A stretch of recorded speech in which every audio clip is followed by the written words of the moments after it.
So I think we have answered all the questions. So I'm going to kind of switch gears back to these tests. So we went through the exempt resources. Now we're going to talk about income. And there are three types of income that you need to be aware of. The one in the middle is the most common one. That's Joey goes to work, clocks in, clocks out, gets a paycheck. It's basically money received for services rendered. That's earned income, and that is definitely a type of income. Another one that um, is out there is unearned income, which technically gifts are not income or unearned income, or I'm sorry, they're not typically treated as income for tax purposes, but gifts are technically unearned income for SSI benefit purposes. They often get ignored because they're cash gifts and no one ever really knows they exist, but nonetheless, they technically are unearned income. Payments, interest that you get from your savings account or your checkings account, those types of things are all earned income. And one that a lot of people don't think about is child support payments. Child support payments are deemed unearned income to Joey. And then payments from other benefits programs.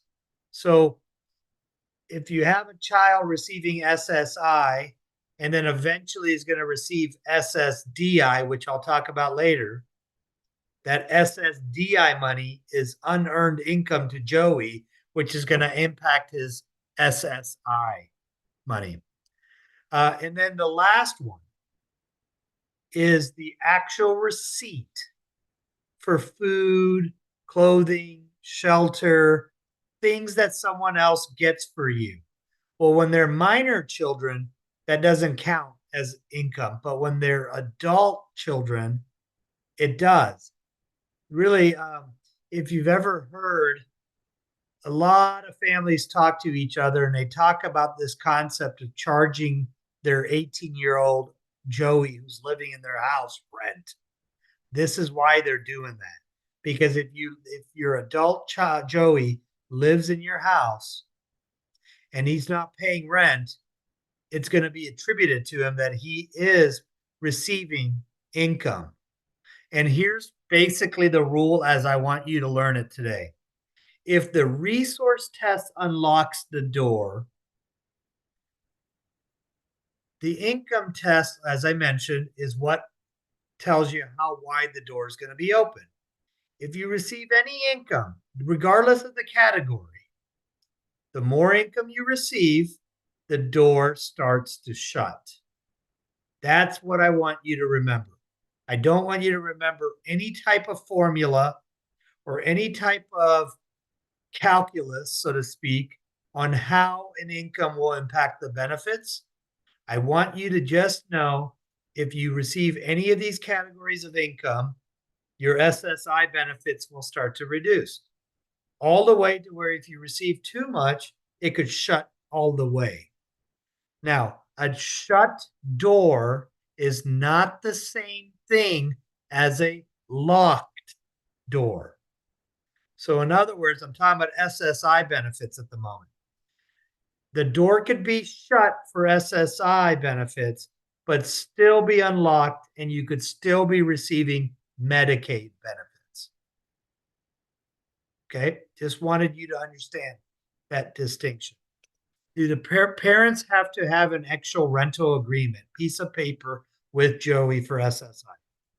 I would highly recommend that you document the rental payments with a lease. Here's why. If you don't, SSI is going to impute their own version of the rent. And it may not make sense what they're imputing. It could be higher than it needs to be, or it could be lower than what you optimally would want it to be. And it does have a tremendous impact. It also requires you to prove every payment if you're going to claim that he's paying rent versus a lease agreement that's in paper that can include rent And part of the core necessity-based utilities like electricity or gas or water, you could lump all of that into a rental agreement and get it included as shelter justified expenses. And if it says $700 a month, then it's just $700 a month. So you don't need to keep a tremendous amount of record. You're just going to show that $700 came from his SSI account and it went into your personal account or whatever account you want to put it in. The other importance of paying the rent is, remember, SSI money is restricted. It's limited to basically food and shelter. So when you pay yourself the money in rent, then it becomes your money and it's unrestricted. And you can do whatever you want to do with it, including supplement Joey with spending some money on him for a vacation or other fun stuff or other extra things that SSI typically would not be used for. Another thing that's very important, remember at the very beginning, I just mentioned the importance of private funding. If you pay yourself and getting life insurance and things like that, and remember, I'm not a financial advisor. I just develop strategies for families to optimize public benefits and maintain them. So if you charge rent, the government is paying, just making up a number, $800 into the SSI account. The SSI account is paying mom and dad money for rent. Once you have the rent, then you could turn around and take that extra cash flow because you never intended to make money on Joey living in your house. And you could turn around and buy a life insurance policy. So when you pass away, now there's a lump sum that could go in a special needs trust for Joey. That is private funding strategy at its best. You didn't spend really a dime to do that. You just did it through the public funding and then paying yourself rent, freeing up that money to buy a life insurance policy. We were told if you call it rent, it will be income for you, then you have to pay taxes on it. There are sample room and board agreements online. Anyone that wants a rental agreement, just email me. I'll send you a form free of charge. Yes, technically rental income is taxable. But also then a portion of your mortgage payment would be an expense. A portion of your utility payments would be an expense. I bet you could offset a lot of that taxable income to where it becomes trivial or very not significant for it to change your strategy. I still think it's worth charging the rent because I think it's going to optimize how much of an SSI benefit you're going to get. Does the rent is your money? You can do whatever you want with it, include putting it in an Able account. You could. I do not recommend you do that because you're putting it back into an account that is restricted. If you need, just open up a separate checking account in your name and use it way more freely for Joey than an Able account. The other thing about an Able account I failed to mention earlier is it has a $100,000 cap, first of all. Second of all, Medicaid attaches a lien on the Able account money at Joey's passing. So when Joey passes away, if there's any money left in the Able account, it's going to go back to reimburse Medicaid. So I don't recommend doing that. I recommend keeping it in your name and spending the money as freely and as unrestricted as possible. Your own estate planning can direct it back to Joey in a special needs trust. Or you could put it in a third-party special needs trust during your lifetime. I don't necessarily think it's worth doing that if that's all that's going to go in the special needs trust.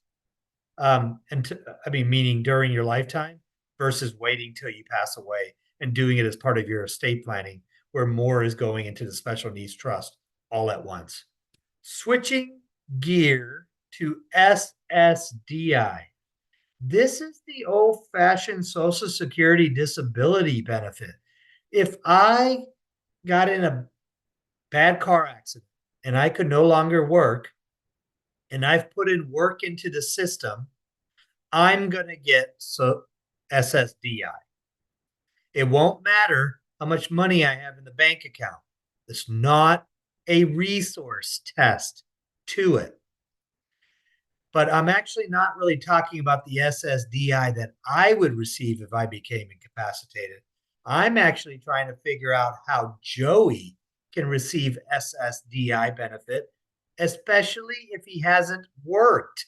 He hasn't earned the credits into the Social Security system.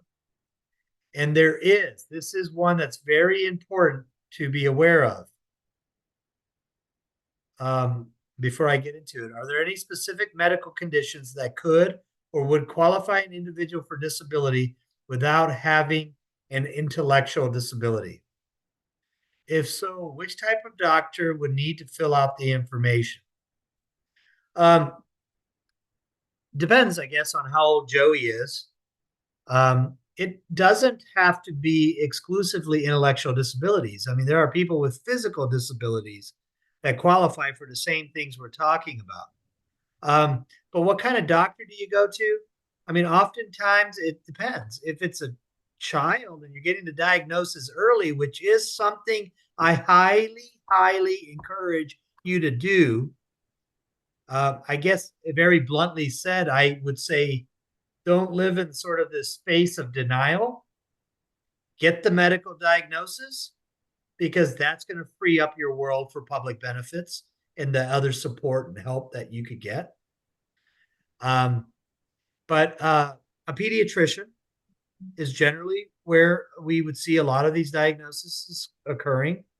If it's a specialist, then it's a specialist, a neurologist, a psychiatrist,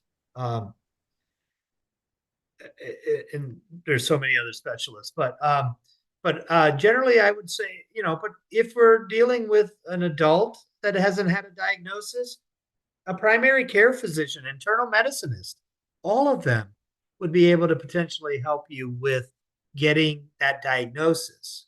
It's not filling out an information per se. It's just Joey's medical records. So when you're filling out the application, you're telling them who his doctors are and authorizing their ability to access those records. They're evaluating those records. So we want those records to have the diagnosis, to have comments by the doctor that says he's dependent on you, so on and so forth. So hopefully that answered that question. So how does Joey, who's never worked or barely worked, potentially get SSDI money? All right, here's the rule. A disabled child may be eligible for Social Security if his or her parent is eligible. So that's the first prong. We'll talk about that in a second. And two, the child's disability began before the age of 22. Two-prong test. Parent must be eligible to receive Social Security, and Joey must be his disability must have begun prior to the age of 22. These two things have to happen.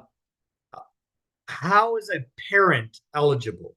One of three ways.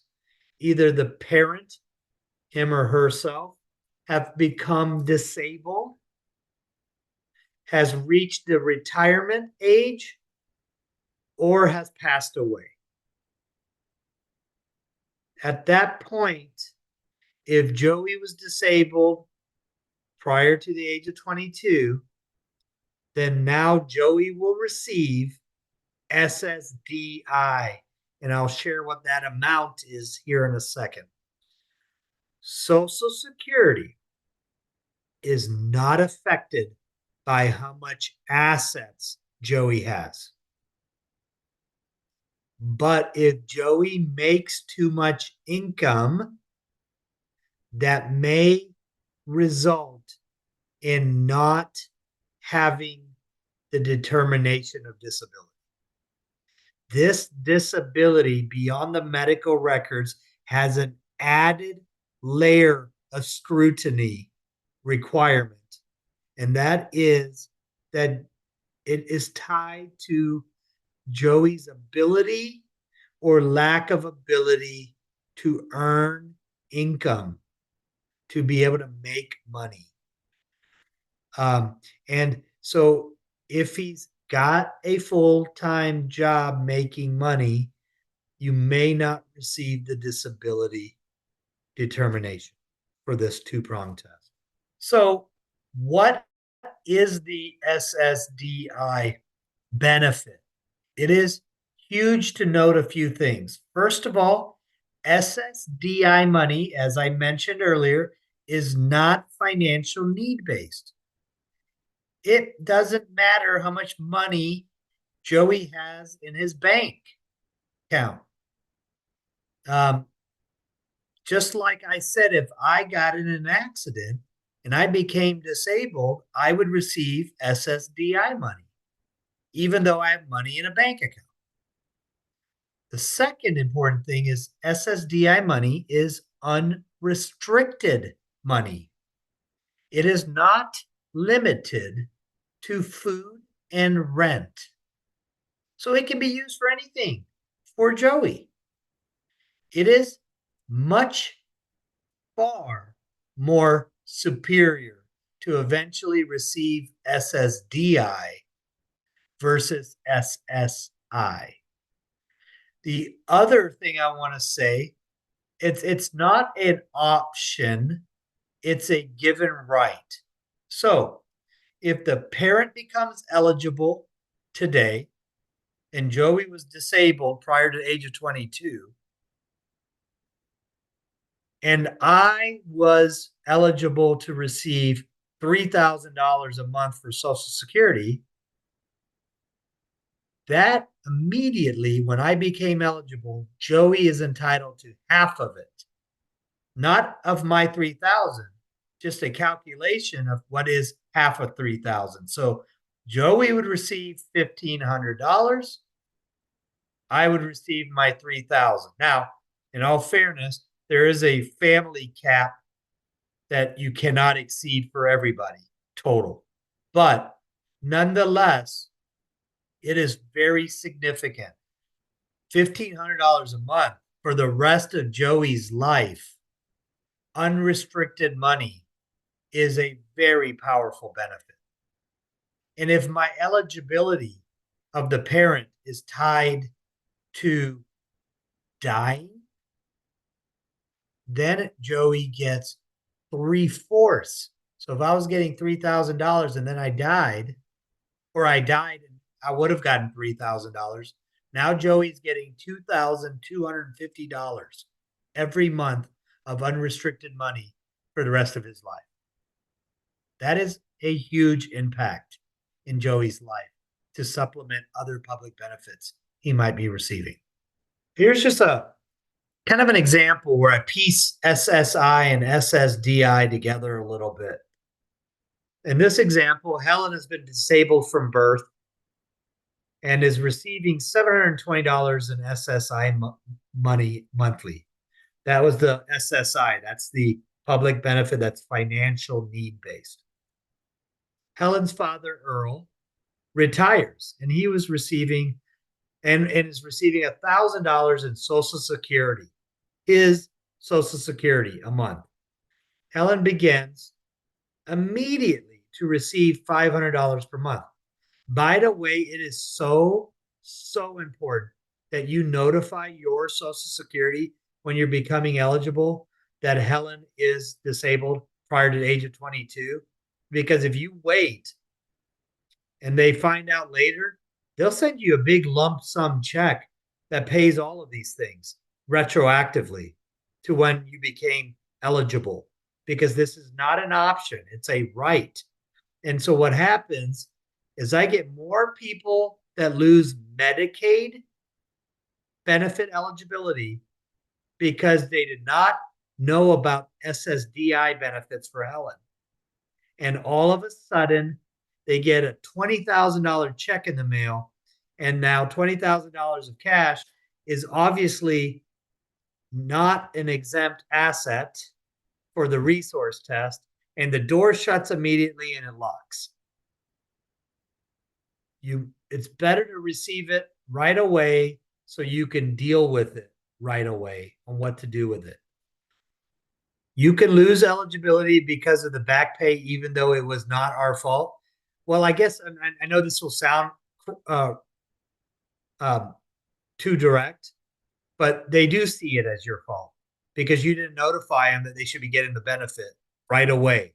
That's why I am making a big deal telling you guys right now, really, really important that you contact Social Security before you become eligible. Disability, death, or whenever those eligibility triggers occur, let them know immediately at that time, or whoever's doing your estate needs to let them know immediately because you could lose that benefit. Yes. Now there's things you can do. There's always rescue. I will share some of that a little bit later, like dumping money in an ABLE account. But you're only limited to $19,000 a year that you can put into the ABLE account. So there's a little bit of that too. My wife and I are in the 60s and eligible for Social Security. We are still working. Do we actually have to be receiving? Yes, it's based on receiving Social Security for the child to receive SSDI, not so you can push it all the way to get a higher amount. And then that would be. And then when mom and dad are both receiving Social Security, it's the higher of the two. All of things that you still have to notify Social Security on, so they switch it. So a lot of times you get it early for one spouse while the other spouse maybe is working and getting more credits, getting a higher Social Security, and then the second parent is retiring finally and gets a higher amount. You need to notify him to switch it to the other parent that has a higher amount. You won't get both, but you'll get the higher of the two. Back to my example here where Earl was receiving Social Security for 1,000, so Helen begins to receive 500. The receipt of SSDI money to Helen is income. So remember, if Helen receives income, the benefit, the door starts to close. So she's going to reduce her SSI by 480. And in this example, I wanted to show you it could happen. Helen now receives $240 in SSI money and $500 in SSDI. You can get both. Now, oftentimes, the SSDI payment is significant enough to wipe out the SSI, to make it zero. So there could be a scenario where the door is closed to SSI, but not locked and available for Medicaid, and receive SSDI as a way freer, unrestricted, non-financial need-based benefit. Also, that's very, very important. This one is the one that surprises people often. Once Helen is receiving SSDI money because of their eligible parent for 2 years, then Helen will also qualify for Medicare. Medicare being a much more well-balanced, more comprehensive health insurance benefit. So the promised land of benefits are receiving SSDI and getting Medicare benefits, but holding on to your Medicaid eligibility, because Medicaid's going to cover a lot more services than Medicare traditional health insurance will.